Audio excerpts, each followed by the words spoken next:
Hello and welcome to A Cuppa with So Timeless. I'm Marina and thank you for joining me today. Today I am busy setting up to cut out a pattern. I'm looking at doing a 1950s dress because I haven't actually started doing the dresses yet. I've been concentrating more on the blouses until now, which you'll see in previous videos, I'm sure.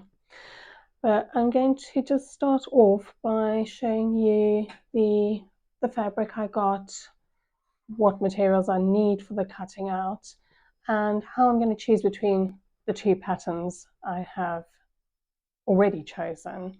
So I've chosen two designs, trying to decide finally which of the two to do in the fabric I have. And I thought I had already decided until I looked at both patterns again and kind of now can't make up my mind. But I'm going to use this video to do that. I'm also going to show you how I do my patterns so that I'm not cutting from the original and ruining the original pattern. So I've always got the original there, because sometimes I adapt patterns, sometimes I use them as a base for ideas of another pattern I want to make, and so I like to keep the original as it is. So first of all, these are the two patterns I'm choosing between. I've got the Vogue pattern for this vintage dress from 1951, and I've got this butterick pattern for this 1950s dress. The thing I really love on this dress is the pockets. I just absolutely love those pockets. It sold me on this dress. So when I show you the fabric, you'll see why it's become a hard decision, because when I got this fabric, I was delighted to find it. It's a beautiful, soft cotton type fabric, which has a imprinted design, which you may be able to see on it. But when I first saw it, I immediately thought of this pattern because of the picture with the very similar fabric there. So I was always going to do that one. But then I was looking at this one and I thought, well, it would actually work for this dress as well. Although with those big pockets, I'm thinking perhaps a plainer fabric might be better. It might look too fussy and just detract from the actual pockets and the detail of the ribbons on the pockets if I use something with so much striping on it. So that's actually made up my mind now. I'm going to stick with my original idea, my original pattern that I was going to do. And having looked at the pattern, having looked at the design of the dress, I actually probably won't change anything on this particular dress. I'm going to make it just as it is here and see how it comes out. And perhaps then for future dresses, for other fabrics, I'll adapt things a little, change things up as needed. So decided on the pattern now, got the pattern there. I'll decide on the size in a minute. I'm probably going to go for a size 14. I'm not sure why really just thinking going for a size 14. So what I do is I actually do recut out the pattern in the different sizes depending what sizes I'm making. So I found Burda pattern paper works the best. I'm not advertising, it's just the one that I found works the best for me. I've tried various types of pattern paper. This is a nice thin tissue paper. It's easy to see through to trace the pattern, which I'll show you in a while, and also trace off the markings, because that's really important to take the markings over onto the pattern pieces as well. I've got a pencil for tracing, and I have this pattern maker ruler, which is very handy when you're making your own patterns, when you're adapting patterns, but also very handy when you're tracing patterns for doing those straight lines, the curves, and just getting them nice and neat as they should be, so that the pattern is accurate. Of course, I've got a paper scissors to cut out the pattern, but I also have my fabric scissors. This fabric scissors, I can't even remember where I bought it from. I've had it for at least 15 years, I guess. Yes, because I bought it before my youngest was born, and she's about to turn 13. So 14, 15 years, it still cuts fabric beautifully. It does not get used for anything else. And anybody who does crafting or sewing knows crafting and sewing scissors are only for crafting and sewing, not for anything else. Of course, I have pins for pinning the pattern to the fabric, and for putting the markings over from the pattern to the fabric, what I've been using lately, which I found has been working pretty well, I'll try a different idea in the future, but at the moment I'm finding it works for me, is carbon paper. Again, not advertising, I know it's Burda again, but it just happens to be that was the one that I liked and that worked the best for me. And my tracing wheel. So you basically put your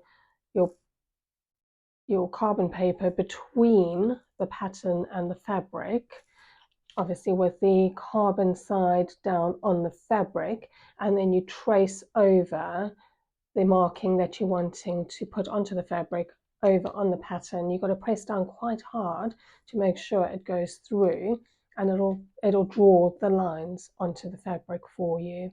This carbon paper washes out really, really easily, and that's one of the things you have to be careful with carbon paper, to make sure that whichever carbon paper you choose to use, if you're doing it this way, the same as if you're using a marking pen, make sure it does actually wash out. Where possible, mark onto the wrong side of the fabric, so that if it doesn't wash out completely on the first try, it's not the end of the world if you're wanting to wear your garment. But that's all my goodies that I need basically. So I'm just going to get the pattern out and sort out to trace the pattern, and I'll be back with you shortly.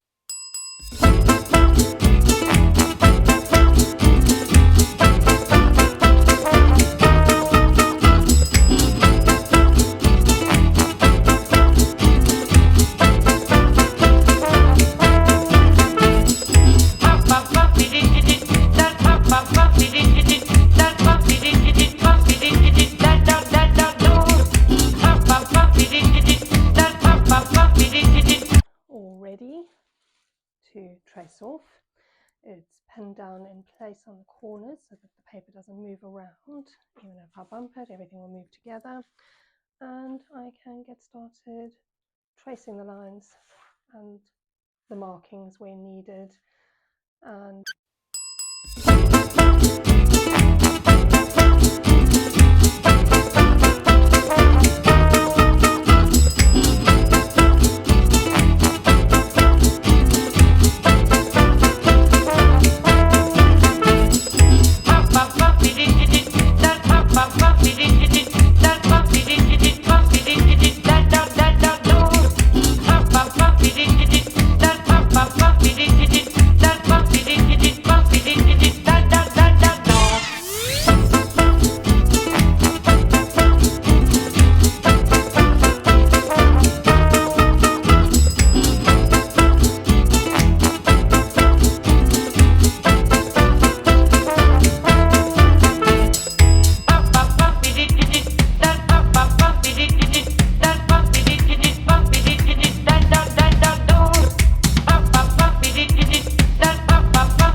pieces all ready to cut out.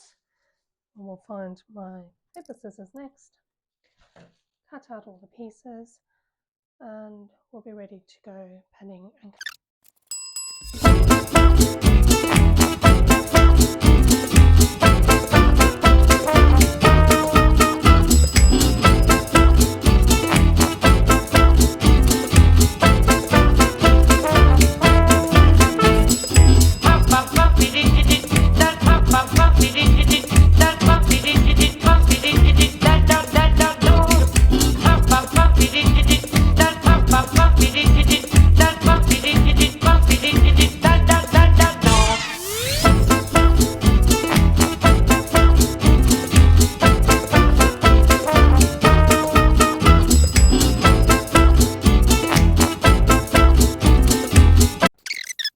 I discovered one that I forgot to label, so I will just go and sort that out, and once I've done that, be ready to cut out on the fabric.